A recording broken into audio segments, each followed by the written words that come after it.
Welcome to VAR India News Hour. Networking and security are converging in the cloud.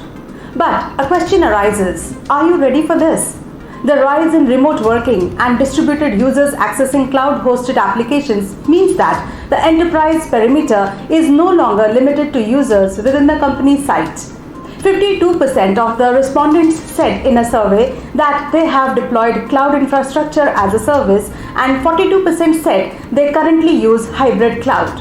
While cloud adoption continues to grow, enterprises have generally struggled to implement and maintain a secure, high-performing WAN that allows for efficient access to cloud-based applications across their user base.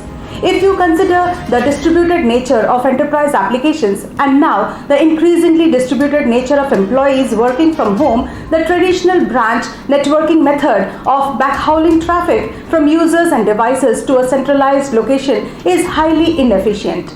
Secondly, there is an emerging nomenclature that is SASE, which means Secure Access Service Edge, aims to address the need for a centralized software-defined security architecture when the apps and users are highly distributed. SASE combines the flexibility of SD-WAN with a full suite of virtual security services, all delivered from the cloud.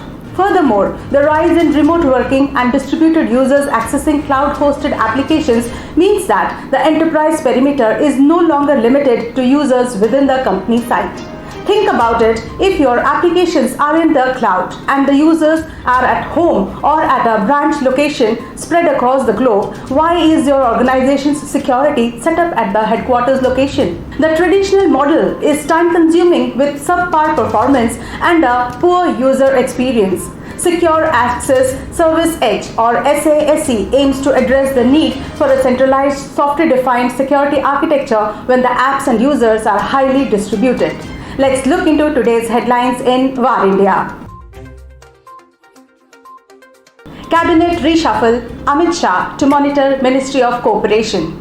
In a recent cabinet reshuffle that took place yesterday, Prime Minister Narendra Modi is going to monitor the Ministry of Science and Technology, and Amit Shah will monitor the Ministry of Cooperation in addition to the Home Ministry. Anurag Thakur has been made the Minister of Information and Broadcasting and Minister of Youth Affairs and Sports. Meanwhile, Kiran Rijiju has been made the Minister of Law and Justice, Minister of Health and Chemicals and Fertilizers to be clubbed. Hardeep Puri gets Urban Development Housing Ministry clubbed with Petroleum. Cisco launches WebEx for Defense. Cisco announced the launch of WebEx for Defense, a version of its collaboration platform built specifically for the Pentagon. WebEx for Defense is an all-in-one cloud-based collaboration service that provides DoD users with the same calling, messaging, and meeting capabilities and user experience available via WebEx for Government. It has received provisional authorization from the Defense Information Systems Agency, that is DISA, to operate at DoD Impact Level 5, which means it is authorized to work with the DoD's National Security Systems, Higher Sensitivity CUI, and Mission Critical Information across all workloads. ZeroFox acquires Vigilant to enhance dark web intelligence capability. Cybersecurity firm ZeroFox Inc. has acquired dark web intelligence service research firm Vigilante ATI Inc. for an undisclosed amount. Founded in 2003, Vigilante offers business-focused security monitoring solutions through a combination of consulting, managed services, and threat intelligence. The company is best known as an expert in threat intelligence on the dark web. It also supports threat hunting and cyber persona cultivation in the underground economy. Vigilant provides services for various companies across a diverse array of industries, including many of the Fortune 50. Ingram Micro finalizes $7.2 billion acquisition by Platinum Equity. Ingram Micro has officially closed its $7.2 billion acquisition by private equity powerhouse Platinum Equity in a blockbuster deal that frees the distributor from financially troubled Chinese conglomerate HNA Group. Platinum Equity Chairman and CEO Tom Gore said in a prepared statement that Platinum is excited to put its resources and experience to work helping Ingram Micro navigate these especially fluid times. He said corporate IT priorities are shifting, e-commerce is thriving, and the pace of digitization continues to accelerate, which makes Ingram's technology products, services, and advanced solutions more important than ever. Microsoft has urged Windows users to install a security update immediately.